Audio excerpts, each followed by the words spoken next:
What's up, guys? Welcome back to the YouTube channel. Just got back over here to the shop, B&K Performance. We're going to be messing with this motor again today. The goal today is to have a completed short block. So we got to file fit the rings and then hang the rings on the pistons. We got to clean those pistons and rods first, put new bearings in them, and then slap them in the motor. Hopefully everything goes good. Filing the rings is one of those things that's always kind of problematic. We usually do it with a side grinder, but Brian has done and got fancy and got him a real ring grinder. So we're going to use that. Let's see how this works out. All right, guys, comment, like, and subscribe. Go to turbojohnracing.com. Grab yourself some merchandise. Thanks, guys. Yeah, for real, guys. Like, Brian he's got fancy and done and got a ring grinder. Now, he did modify it a little bit. He took the handle off of it, and we use a drill. So I guess technically we're still using a power tool to make this work. I haven't used this though, so we're going to try it and see how it works out. We'll clamp it down in the vise, and then we'll try it. If it looks like it's going a little bit too slow, I'll go back to the tried and true side grinder. That's always interesting. All right, guys, well, here is the rings. Now, I don't know if y'all remember, if y'all haven't been on the channel long, when I blowed this motor up last time, it was 2 years ago. And so 2 years ago, they didn't have rings available. So I put it back together with new rods, new bearings, and the same old rings that were, I think they were 2 years old, maybe a year and a half old. So this thing, the rings are bad. So luckily we got new rings, so we're gonna go ahead and put these in. So gapping the rings is a process that is time consuming. And so it's very easy to quickly get, consumed and, get in a hurry. And I'm the world's worst for doing that. I'm gonna try to take my time today and set this so that it works out good. But these rings, check it out, they come in a package that it tells you, it almost makes it like idiot proof. Number 1, number 2, and number 3. So this is your oil ring, this is your second ring, and then this is your top ring. So these rings are, the rings they use are special for these CP bullet pistons. So that's the reason the rings were not available. They are very thin, they're 1/16, but the I don't remember what they call this distance here, it was different. This is a Napier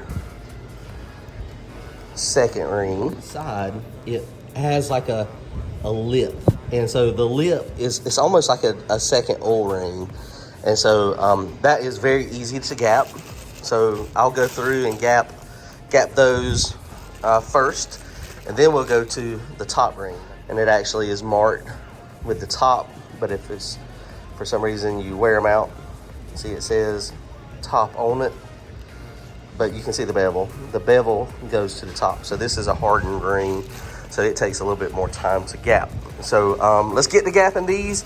I'm not going to show you the whole process. Y'all have gap rings before. Use a piston to square it up in the bore, and then once you're done gapping them, then leave them in the bore, and then I'll take all the rings off of these, and then we will put them together and stick it in the car. All right, here we go. Coming back, we'll have the rings gapped. All right, guys, so I got the first ring filed. Well, I shouldn't say the first ring, it's the second ring. It's the easiest one. The little tool up here works great. Just got hooked to the drill. You just have to be very careful. You always want to put it in there first. I took the top ring off of my piston here. Now, this is a dome, but it should still be fine because the dome doesn't go all the way out to the edge. And then I'll make sure the flat part of the piston is what I go to push it down into the actual cylinder. And then once it gets down in there, then of course you take your filler gauge and then you just make sure that it can go down in there. And now some people get different, snugness. I like it to be a kind of a loose fit for what I'm at, and that way there's no question. Gapping rings is always interesting. There's a lot of recommendation. This is what they recommend for CP for this set of rings. The bore 4.165 times 0.0055. I don't think that's enough gap. So normally I go a little bit wider than that. I'm not going to go as wide as I used to. I would put 32 on the top ring and 35 on the second ring. I am going to tighten that up just a little bit this time. I just gapped the second one down here at 30. And so I'm going to do the top one at 26. And if you do their math, the top one would be actually at 22, almost 23. So I'm just going a little bit bigger than what they recommend.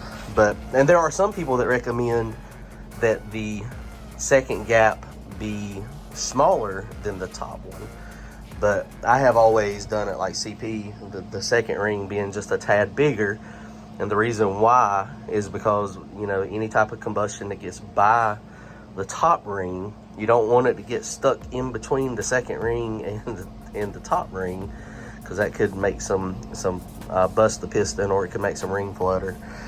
So, you know, you want it to go ahead and get on by, go ahead and go through the first one, easily get out the second one, and then go by the O-ring and go into the crankcase, is my theory. But that may be, you know, why some of my motors have a little bit more blow-by than other motors. I know some of the gapless rings, they have a gapless top ring and then they have a gapless second ring, and so that theory on the gapless second ring blows my theory out the water. But that's what I do it anyway.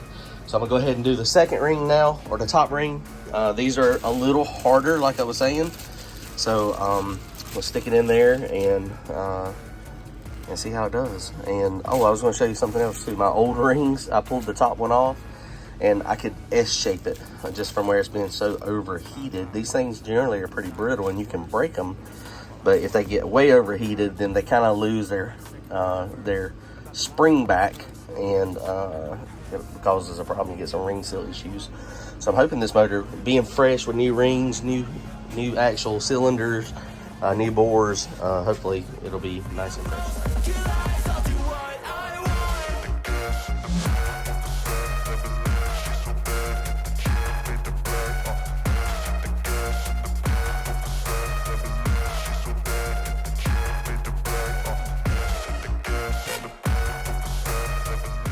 Alright guys, and through movie magic, half of the rings are now gapped.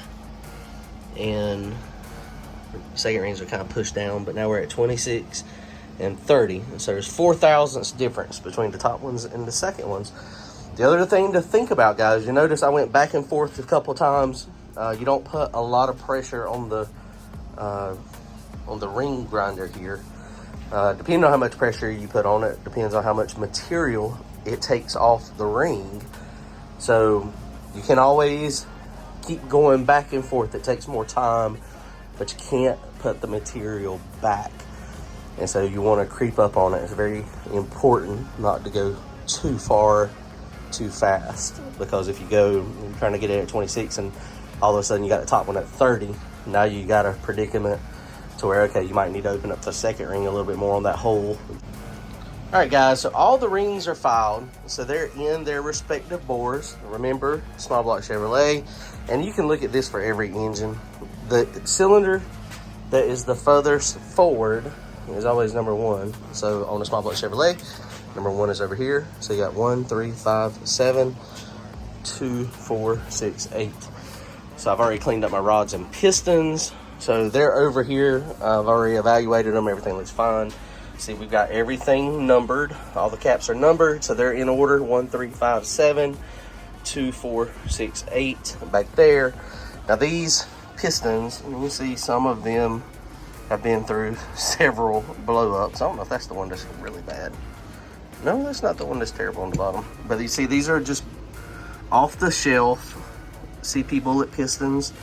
A couple of them look a little different than the others, but for the most part, they're in good shape. You know, it is what it is. So these are pretty good. The thing you want to look for when looking at the pistons that could be a problem is down in the pin bosses. Sometimes they'll crack, but these pistons have been pretty good. I haven't seen any cracks on these yet.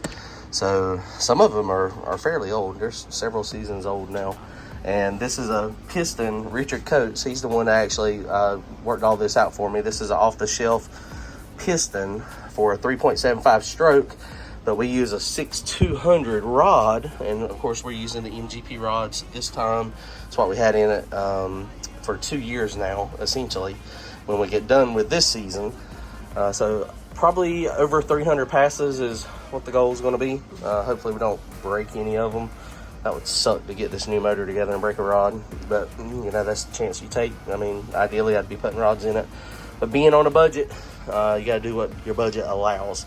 So it's not going to allow me to replace them right now. So bearings actually don't look too bad. And something else to notice too, the side skirt wear on these things is not bad at all.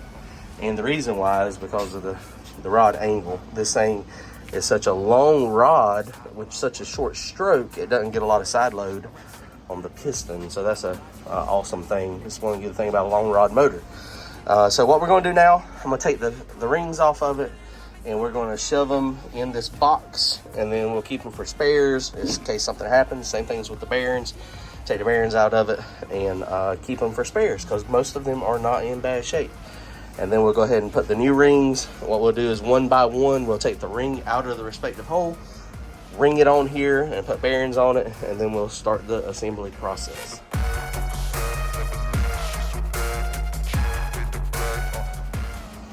All right, guys. So I got the new bearings on the caps and the rods. New piston rings are all installed.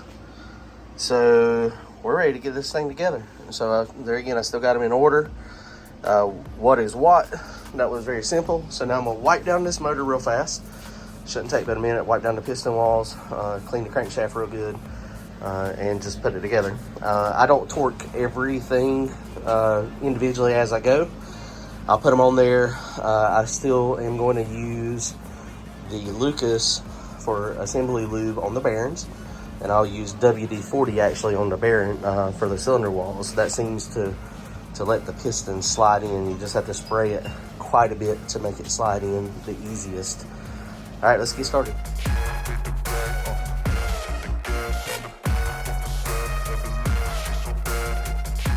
Okay, so we're having a little bit of an issue. This is a ring compressor I normally use, but the O-rings are keeping my ring compressor from going all the way down on the block and squeezing it. So I'm probably going. Brian had a different. He had a different ring compressor, but I don't know where it's at. So I'm gonna have to find that. I think this is the one I used last time though, but the O-rings are stopping it from going in. And you have to be careful when you're tapping it in so that you don't, break a ring. He's got several of these up here, different sizes. There is a, 4.160 up there, and that'll fit. All right, guys, we got our first one in the hole. I don't know what's happening today. I was able to make this thing work. It knocked it down in there. You just gotta hit it. You gotta pound it through there to get it so that it snaps through there pretty fast. And that's generally the case. If you hit it real light, a lot of times it won't go in. But this thing's been fighting me, man. The biggest thing that's been fighting me today is the freaking O-rings. I don't know what I've done wrong. I don't know exactly what's happening. But the O-rings, it's almost like they're too big. It's like they're for like a 4.17 piston or 4.175, and it's like they keep snapping out, and I'm having issues. But hopefully I can get it all together without breaking an oil ring or any other rings. I got all my other ones in there just in case. And generally, if you're buying one up, you'll be able to feel it most of the time. So, all right, let's put it together.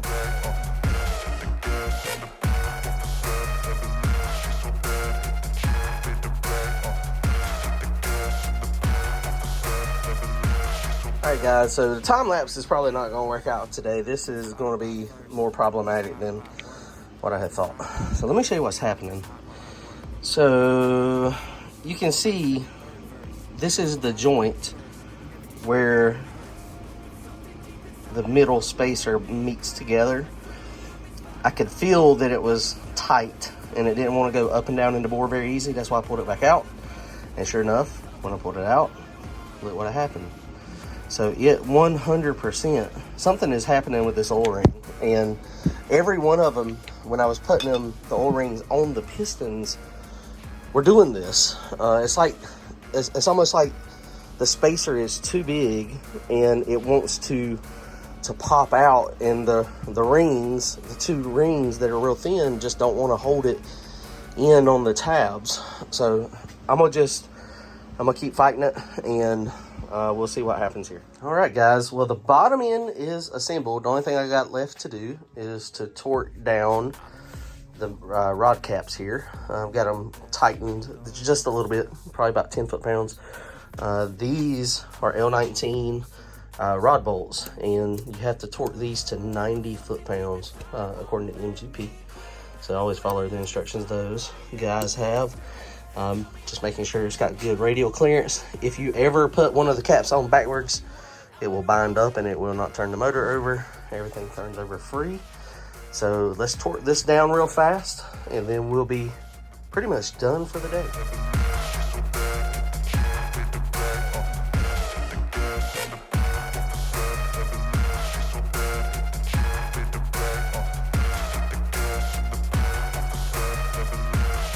All right, guys, well, that's going to wrap it up. This is a new motor with 100% all used parts and pieces. Some of it's new parts and pieces to me, and some of it is stuff that I took out of the other motor. So it's interesting. We'll see how it works out. The camshaft, I got the specs on that thing. I'll show you all the specs in one of the other videos. It's going to be very radical sounding. All right, guys, comment, like, and subscribe. Man, I'm excited. We're in the short rows, guys. We're getting this thing ready. I think it's going to be a game changer for our program. I hope so. All right, guys, comment, like, and subscribe. See y'all soon. Later.